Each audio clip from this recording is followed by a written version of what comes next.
Hello people, I am Sky Demolisher and welcome back for another From the Collection Fridays, a series where I take things from my collection and show it to you, my viewers. And this week it is the Joy Toy Saluk Flame Dragon Cavalry, and in brackets Shadow, so I'm assuming that his name is Shadow, or the style of the figure is called Shadow. I know very little about this. I know that Joy Toy does like the Warhammer 40,000 range of like 118 figures. I would like them, but they are very, very, very expensive. So this guy was also very, very expensive. However, Mighty Ape had dropped him to 30 bucks, and I was like, oh wow, 30 bucks, that's pretty bloody cheap.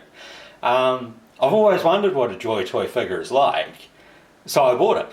And I am not displeased. Or not unhappy. I think it's pretty cool.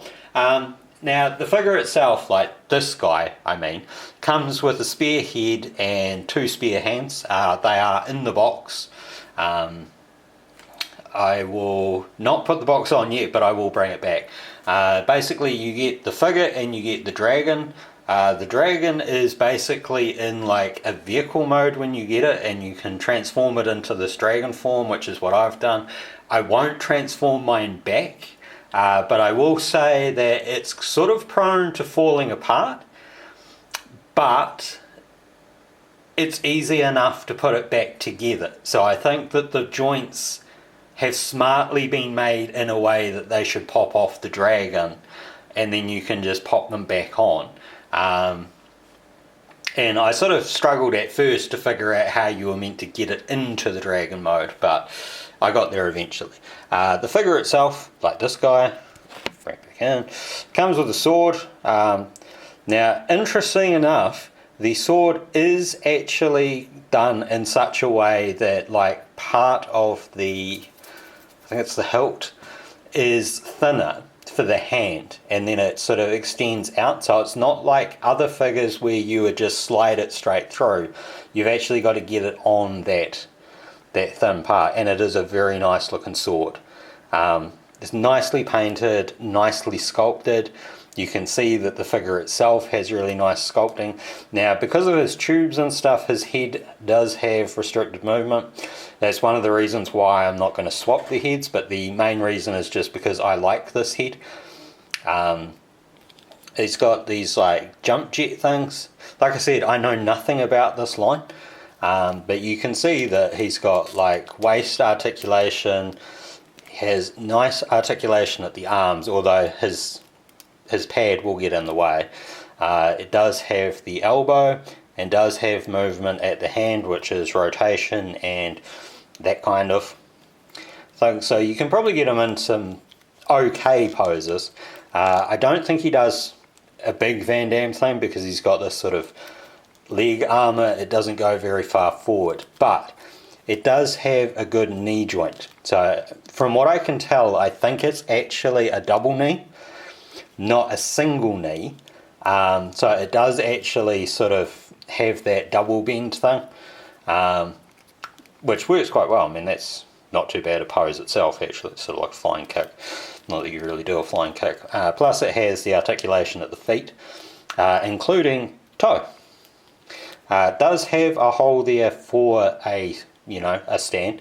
And I think the way that works is that the clear stand that the dragon is on comes with a secondary stand piece, so you can have this long one which works for the dragon, and then there's a smaller one I think which works for this guy. I'm pretty sure that's how it works. It's just a cap thing. The dragon takes a while to sort of get balanced, but once you've got it balanced, it will hold. That is the kind of joint that you've got on the top of the base. So it's got the swivel right at the top. It is very firm in the base down here, and as you can see, like the base actually has detailing on it. There is sort of a raise point like right here, but I don't think that that's really made for his foot. I mean, it would work for his foot should you want to put it there. But yeah, so like there's nice detailing there, and then the dragon itself has a mouth that opens and closes. So I'll just turn that to the side. Has basically like, you know, electronic eyes up the front. There's no like lights or sounds or batteries or anything like that on it. Articulates at the leg like that. Whoops. Does have the foot, so it's sort of independent toes. This is what actually happened when I got it out. One of its wings slid off, so one of them is a bit looser than the other, but it just goes back on. At first I thought it was broken because I was trying to put it into this pin here, and I don't know why it's got the secondary pins, because it doesn't really make any sense, but I think maybe they're made to join into the back of that, perhaps. I'm not going to do it because I don't want to damage it, but you do get sort of articulation there, and then there's a joint like right here for the top part of the dragon. This part here, if I move the leg out of the way, where the wings attached, that actually spins over on itself. So you've got a little bit of articulation there, and then this back bit, which is like the seat, also has, I think, a bit of independent movement, but you won't want to move it too much, sort of thing. And then you've got the tail on the back. So like it's really, really nicely painted and stuff. It's pretty cool. You know, and you've got your little missile things here that just sort of fold up and down, and they twist on the top of their rails, and then the wings itself, they move sort of forwards and backwards. So now that I've got that stuff out of the way, I'll show you the box. The box itself is actually pretty cool. It's got one of the Velcro fronts, so you can open it up and it shows you what the figure is. Now I think I put this back in upside down. The spearhead is up here, and then there's the two hands. You can see, hopefully, there is the red face. So there's a different face for him. Really nice, you know, detailed picture on the front, which is like animated. On the back you can see, there you go, there's the red face, and the dragon itself. That is what the vehicle mode looks like, him off the vehicle thing. So all around, actually a very nice figure. I am kind of surprised it dropped to 30 bucks, but I'm actually really glad it did, because for the most part I think I would have been priced out of these figures, because, you know, like I think they were normally around $100 or more dollars, so they were very expensive.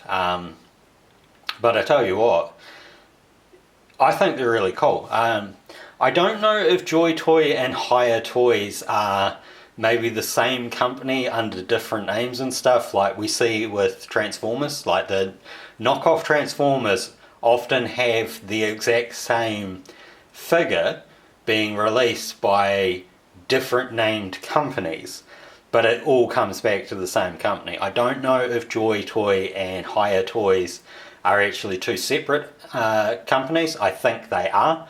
But yeah, they're probably the only other creator that I could compare this to.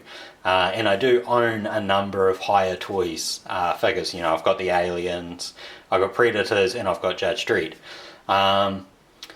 And the quality, I would say, is pretty much exactly the same. Of course, this is a bit more sort of bulky because of the armor, this being this.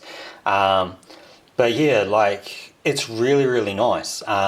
Unfortunately, there were no other versions of this for sale at Mighty Ape. This was the last one they had.